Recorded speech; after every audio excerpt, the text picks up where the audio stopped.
pour le Pronogate. Messieurs, on passe à la prochaine séquence. Désormais, on va parler de l'OM encore un petit peu avec le mercato idéal. On va récupérer notre ami Pouce sur le plateau.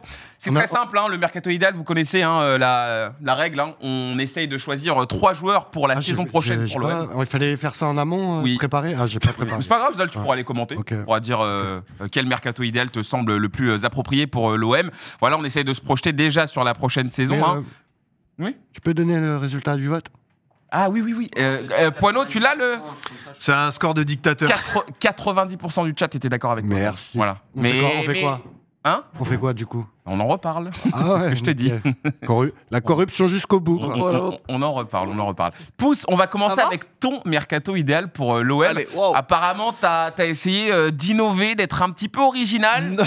Raconte-nous ce que ça donne. Alors, pour mon mercato idéal, alors déjà, il faut savoir, si c'est pas clair pour les gens qui regardent, on pouvait choisir 3 joueurs. Ouais, c'est ça, 3 joueurs. J'aurais bien aimé en mettre 10 pour que le mercato soit idéal.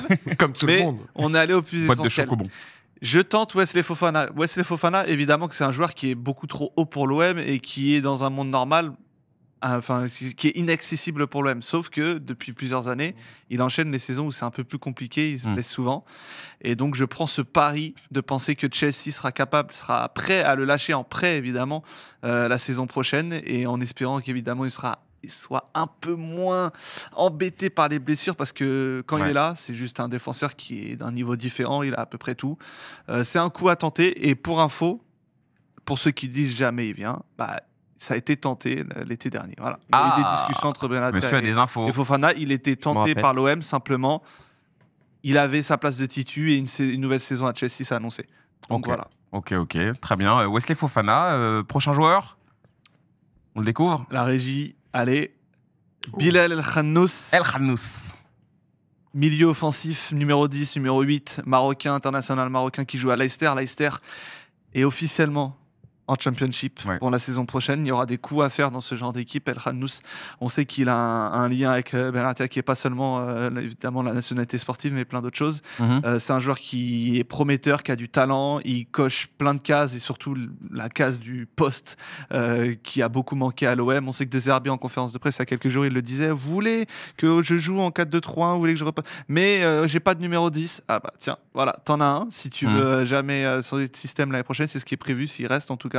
Khannous, il a été acheté un peu plus de 20 millions par Leicester. On peut penser que pour une somme à peu près équivalente, tu pourrais l'attirer. Voilà. Ok, très bien. Et puis le dernier. Je suis resté un peu plus terre à terre. C'est un joueur qui est pour moi énormément sous-coté dans ce championnat et qui peut être une vraie solution dans la rotation de l'OM. OM compatible. Il est OM compatible. On parle d'ailier. Voilà, c'est peut-être ce qui a manqué à l'OM pour aussi changer de système et repasser en 4-2-3-1. Des ailiers qui sont bien rapides, bien percutants et qui peuvent faire mal aux défenses, comme toi, on te fait mal à ta défense souvent. Moses Simon, sous-côté, qui à mon avis est capable de t'apporter dans la rotation. Peut-être pas un titulaire, mais quelqu'un qui peut t'apporter de la vitesse et qui a un vrai profil et qui à mon avis serait pas non plus trop cher, parce qu'il y aura de l'argent, on espère, si on est en Ligue des Champions, mais il faudra l'utiliser sur d'autres postes. Mais en tout cas, sur ces postes-là, j'ai choisi. Lâche ça, Pouce, lâche ça. Concentré sur ton club. Voilà. Lâche ça. Pipion et Kanto, c'est Scipion, on me dit dans l'oreillette. Allez. Scipion, tu es prêt ? Ouais. Ton mercato idéal pour l'OM. Allez, je vais sur Aymeric Laporte, parce que c'est un nom qui a déjà été annoncé. 30 ans, international espagnol, il a fait encore 25 matchs en Arabie Saoudite. Alors évidemment, toujours pondéré peut-être le niveau, l'intensité, mais moi je cible évidemment des joueurs en priorité pour la défense de l'OM, parce que c'est une équipe qui encaisse trop de buts, et je me dis qu'un Laporte qui a déjà été approché, ça pourrait être une bonne solution. Évidemment, il faut aussi bien l'entourer, mais je me dis que ça peut être vraiment une très très belle opportunité. En tout cas, s'il faut tenter le coup, là, pour un défenseur central qui rentre sur la trentaine, vraiment le voir débarquer en Ligue 1 à l'OM, moi je pense qu'il coche toutes les cases, à la fois en plus dans la qualité de relance pour De Zerbi, voilà, pas besoin de vous faire un dessin, mais aussi pour son leadership. C'est vraiment un joueur qui ferait beaucoup de bien à cette équipe. Très bonne idée. Je te laisse enchaîner. Ouais, je suis parti sur un autre défenseur un peu plus polyvalent, Juan Foyth de Villarreal, qui n'a plus qu'un an de contrat, et je me dis qu'un joueur qui peut jouer à plusieurs postes, ça peut être intéressant pour De Zerbi. C'est un élément fondamental à Villarreal pour Marcelino, c'est aussi un international argentin, c'est un mec qui a joué pas mal de matchs de Coupe Coupe d'Europe qu'on avait vu aussi à Tottenham. Mais voilà, dans cette idée d'avoir des défenseurs aptes assez vite, qui ont une grosse expérience et qui peuvent rendre des services à plusieurs postes. Moi, quand je regarde un petit peu, j'aime bien me balader sur voilà, les joueurs qui sont peut-être à 1 an de la fin de leur contrat et tout. Lui, il y a vraiment des joueurs qui peuvent être assez accessibles pour un montant qui n'est pas non plus démentiel, parce qu'encore une fois, il est en fin de contrat en 2026. Et je me dis que si l'OM était intéressé par ce type de profil, ce serait intéressant. Ok. Et ton dernier joueur? Ça me ferait du mal, évidemment, en tant que Bordelais, de le voir à Marseille. Dylan. Mais si l'OM doit faire un craquage pour moi cet été, c'est lui. Parce que je trouve qu'il manquera ça dans l'effectif de l'OM la saison prochaine, où Luis Enrique part dans cet aspect côté droit d'un joueur un peu ailier qui peut redescendre piston. Dylan Bakwa l'a fait à Strasbourg. Alors évidemment, le montant, il faut voir. Mais 30 millions, l'OM a déjà mis 30 millions sur certains joueurs. Les gars, faut pas croire que c'est un club pauvre. Hein. Pas en défense. C'est un club. C'est Bakwa. C'est un ailier. Bakwa. Ouais. Dylan Bakwa. Ils l'ont déjà fait, quoi. Ah ouais. Avec quel argent? Enfin, les gars, on parle de l'Olympique de Marseille, pas de Marseille Consola. Hein. C'est assez. C'est un club qui, s'il va en Ligue des Champions, ils auront de l'argent à dépenser. Donc, je me dis que s'il faut faire un craquage, parce que pour l'instant, j'ai parlé de joueurs, voilà, qui ont représenté une certaine somme de la masse salariale, mais quoi, moi, si j'ai envie que voilà, l'OM mise sur un joueur dans cet aspect, un jeune joueur, moi, c'est vrai que pour moi, pareil, en tant qu'ailier, 1 contre 1, un joueur qui a compris les efforts défensifs, je me dis que dans cet OM-là, pour enflammer le Vélodrome, pas l'image d'un Moses Simon, il serait idéal. Ah, et puis l'argent, tu as raison de parler de l'argent, parce que il y en a qui sont un peu déconnectés de la réalité. Déjà, on parle d'un mercato, potentiellement, tu as Luis Enrique, et ça va se négocier autour de 30 millions d'euros. Et si tu es en Ligue des Champions, tu as beaucoup de moyens. Cet été, ça t'a pas empêché d'aller sur Wai, sur Greenwood, qui t'ont coûté autour de 30 millions. Donc, les gars, voilà. Et a priori, Bakwa, je pense que tu te trompes pas avec lui. Mais est-ce que ça vaut vraiment 30, c'est pas plus, non? Après, ça, c'est la question. Strasbourg va vouloir être 3 devant, bonnes idées. Ah oui, forcément. Et Marseille vient. c'est ça, après, t'as la volonté du joueur aussi. Hein, donc, on va voir. Kanto, alors toi, c'est encore une autre histoire. Toi, t'as fait tes courses, t'es arrivé à la caisse et tu t'es rendu compte qu'en fait, t'avais trop pris. Ouais, mais moi, grosso modo, j'ai fait un mercato uniquement en Ligue 1. Il est arrivé avec un caddie énorme. Moi, j'ai commencé avec juste la Ligue 1, avec des joueurs qu'on connaît de notre championnat, des joueurs qui connaissent le championnat, et au moins, ça va parler un peu à tout le monde. Ouais. Donc, mon premier, c'est un profil défensif, un joueur que j'aime beaucoup, qui joue à la Auxerre. C'est Clément Akpa. Il est jeune, il est très puissant physiquement, il est également polyvalent parce qu'il est capable de jouer principalement dans des défenses charnières à 3 où il peut jouer également sur un côté, un poste de latéral gauche où il avait joué au début de saison. J'adore Akpa, c'est un joueur dont je suis fan, qualité défensive très bonne, leadership, un joueur qui se déplace très bien également. Donc pour moi c'est vraiment une bonne cible et en plus valeur marchande réduite. C'est pas le joueur qui fait le plus de bruit dans notre championnat, donc il n'aura pas une pression comme tout à l'heure on me le comparait un peu à Brassier. C'était moi, oui. Voilà, c'était toi, c'est ça, exactement, c'était toi. Il n'y a pas la pression d'un Brassier qui sort d'une saison énormissime à Brest, qui est qualifié en Ligue des Champions avec Brest, que tout le monde a dit ouais, lui il est catalogué comme un monstre. Non, finalement si tu recrutes un Akpa, c'est un peu comme quand tu recrutes un Murillo, joueur, voilà, tu dis bah tiens on va le prendre et puis on va voir ce qu'il va donner. Ouais, pour moi il y a pas un énorme risque. C'est ça. Donc pour moi il y aura pas ce facteur pression. Il connaît le championnat et pour moi il peut être très bon à l'Olympique de Marseille. J'avais ciblé un autre poste défensif, peut-être un peu cher, mais c'était Doucouré pour le Racing Club Strasbourg Alsace. J'ai ciblé pas mal de profils au milieu de terrain également, mais le problème c'est que c'était un secteur où il y a déjà beaucoup de monde avec Rabiot, Hubert, Kondogbia, Rongier, Benasser. Mais sinon j'avais noté Bouchouari, j'avais noté Ekwa, j'avais noté Abdelli, Neil El Ainaoui que j'adore également. Donc voilà, j'avais noté quand même pas mal de joueurs, mais du coup en choix numéro 2, j'ai pris un joueur à vocation offensive. J'ai hésité entre deux. J'ai hésité à parler de Mohamed Ali Chaud, mais pour moi, c'est difficile de le transférer puisque ça va être très cher et l'OGC Nice ne le lâchera pas. Et c'est le même joueur que Scipion. Voilà, le hasard fait bien les choses. On parle du Strasbourgeois Dylan Bakwa qui, encore une fois, pour moi, connaît le championnat. Est très polyvalent. Il y a un scénario où Strasbourg est pas un LDC, le joueur peut avoir envie de jouer la Ligue des Champions, l'OM peut avoir les moyens pour le faire venir. Moi j'adore ce joueur qui est créatif. Voilà, donc bienvenue à toi si tu as envie, à la condition de pas dire que tu as gagné un match à la 92e si derrière tu te fais égaliser par un déchigné vous pouvez ramener les caméras à la 94e. Mais non, Bakwa j'aime beaucoup sa créativité. Bon bref, Scipion l'a déjà présenté, on va gagner du temps.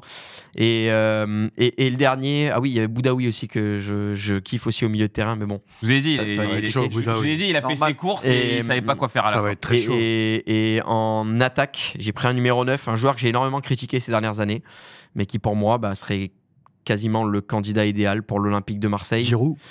Non, Giroud, je le kiffe. Il y a un joueur de notre championnat, un vrai neuf qui marque beaucoup de buts, que j'ai beaucoup critiqué en disant que. Ce week-end aussi. Je vois pas il en a mis 2 ce week-end. C'est un joueur qui, à chaque fois, je dis. David. Voilà, Jonathan David, s'il était si bon que ça, pourquoi il n'y a pas un grand club qui vient le chercher depuis des années? C'est vrai. Et finalement, c'est un peu le cycle bis repetita. On sait que le joueur a envie de partir du LOSC depuis un petit moment. On sait que les grands clubs européens ne se bousculent pas non plus pour venir aligner une belle enveloppe pour Jonathan David. À Marseille, il manque un véritable neuf qui est capable de marquer des buts. C'est vrai que souvent, j'ai eu des petits problèmes par rapport à son efficacité devant le but, où il a besoin de beaucoup d'action. Cette année, il vit une saison un peu particulière. Je pense qu'un changement d'air avec l'OM, ça peut être une bonne chose. Par contre, réserve, pour moi, c'est un Wai compatible. Je pense qu'un Jonathan David peut vite devenir le chouchou du Vélodrome ou peut mentalement passer complètement à côté et être vendu sous 6 mois, comme Eli Wai. Je pense que tu as un peu plus de garantie avec Jonathan David. Il a plus d'expérience. Déjà, d'un point de vue statistique. Il y a un bilan comptable but. Là, tu vois, il a encore atteint la base des 15 buts en saison.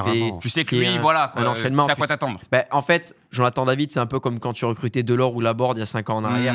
Tu avais tes 15 pions assurés. Et voilà, Jonathan David, moi, je pense qu'il peut être parfaitement OM compatible. Donc voilà les joueurs que j'ai ciblés. Ok, très bien. Zal, quel mercato t'as le plus plu, là, dans tout ce que t'as Après, il manque des joueurs, en fait, parce que les besoins de Marseille, c'est ailier, voire un neuf et défense. Donc, c'est compliqué. 3, c'est pas assez. C'est ce que j'ai fait. Ouais. Mais oui, c'est la règle un peu. Pour moi, tu dois recruter au moins 2 défenseurs centraux supplémentaires. Tu dois recruter peut-être 2 ailiers parce que tu pars du principe que tu vas perdre Enrique, Greenwood, que Jonathan Rowe, je pense que l'aventure va s'arrêter. Il sera sûrement prêté également. Donc ça veut dire que tu vas perdre 3 joueurs de côté. Donc ça veut dire que tu vas en recruter encore 3 ou 4. Je vais être honnête, ceux qui me parlent le plus, c'est ceux de Pipion. Après, ceux comme de le chat. Ouais, ceux de Yous et Kanto, je les connais moins. Donc, tu vois, c'est plus par méconnaissance, en fait. Tu vois, le mieux, j'en sais rien. Mais tu vois, un mec comme Laporte, je pense que ce serait l'idéal pour Marseille d'avoir un cadre. En plus, c'est un nom, c'est un mec qui connaît les matchs à pression, qui a quand même. Pas d'adaptation avec la langue, tu vois. C'est du monde, Euro, ce genre de truc. Un très très bon joueur. Non, c'est pas mal, c'est pas mal. Mais par contre, j'ai entendu dire que De Zerbi, apparemment, son système, il est basé sur 2 ailiers, ce qu'ils n'ont pas Marseille. Donc, la priorité, à mon avis, il faut donner les joueurs à De Zerbi. Donc, c'est 2 fameux ailiers. Après, le 9, c'est peut-être pas une priorité parce que je pense que ça peut faire l'affaire. Avec Gouiri, tu veux dire avec Gouiri, Mopé. Ouais, bien sûr. Gouiri, c'est quand même. Mopé, tu l'auras plus la saison prochaine. Ah, Mopé, il s'en va. Gouiri, ça peut. En tout cas, c'est pas la priorité en soi. La priorité, je pense que c'est les ailiers et au moins 1 ou 2 défenseurs. Okay. La vraie priorité, le milieu, c'est pas mal. Excusez-moi, mais Moumbagna aussi, retour des croisés, c'était déjà un joueur qui n'avait pas des qualités footballistiques et techniques hors normes. C'était pas un joueur dégueulasse, mais Moumbagna, si tu joues la Ligue des Champions ou même le championnat, tu peux pas en faire un 9 titulaire. Hein. T'as pas fait le tien, toi ? Non, moi j'ai pas fait de mercato idéal pour l'OM. J'aurais aimé voir. Ah, t'aurais aimé ? Ouais, le pire c'est que j'aurais eu de bonnes idées, je pense, mais comme d'hab, je me dis après ça fait un peu beaucoup, c'est pour ça. Mais je te le ferai en privé. T'inquiète, je proposerai ça. Merci en tout cas, messieurs, pour l'exercice. C'était toujours très intéressant. Juste Braque, désolé, je sais qu'on est très en retard. Un petit message au chat, et évidemment, ça ne concerne pas tout le monde, mais j'en ai vu certains dire pour nos Mercato National 3. Bon, je connais ce championnat amateur, mais rassurez-vous, on ne prend pas de tels joueurs. J'ai eu Mercato Conference League. Bon, on n'est pas des directeurs sportifs, mais on parle d'un club comme Olympique de Marseille qui va retourner en Ligue des Champions. Tu ne peux pas aller acheter des joueurs à des clubs qui sont déjà en Ligue des Champions. Quand Aston Villa prend Morgan Rogers à Middlesbrough en 2e division anglaise, t'as Samuel Lino, Atlético, ils le prennent à Valence, qui est un club de 2e partie de tableau désormais. L'Inter, ils sont allés chercher Carlos Augusto à Monza, qui est pareil 2e partie. Bah oui, c'est le principe de scouting, de mercato, d'aller chercher des profils. On appelle bien travailler. Peut-être un petit peu en dessous, mais par contre, tu te dis un potentiel comme avec Clément Akpa, ça se trouve, avec le bon environnement, il va totalement péter. Donc voilà, c'est aussi ce principe-là. Donc désolé les gars, on n'est pas tous des Luis Campos, mais on essaye de faire aussi bien. Dark Pipion. J'aime ça. J'adore. Il les a enfoncés là. Alors là, je parle même plus là. Un marteau là. T'as Juano qui est bien à fond avec toi. Il a beaucoup aimé ton mercato. Pourquoi C'est étonnant. Scipio, il y en a, il a dit Scipio il est cohérent mais pas Kanto. On a un joueur en commun sur 3. Donc déjà, on a 33% en commun. Derrière, j'ai mis Akpa que tu peux avoir à 5 millions limite et je suis pas cohérent, moi, d'accord. Akpa, quoi, ça fait très Pokémon.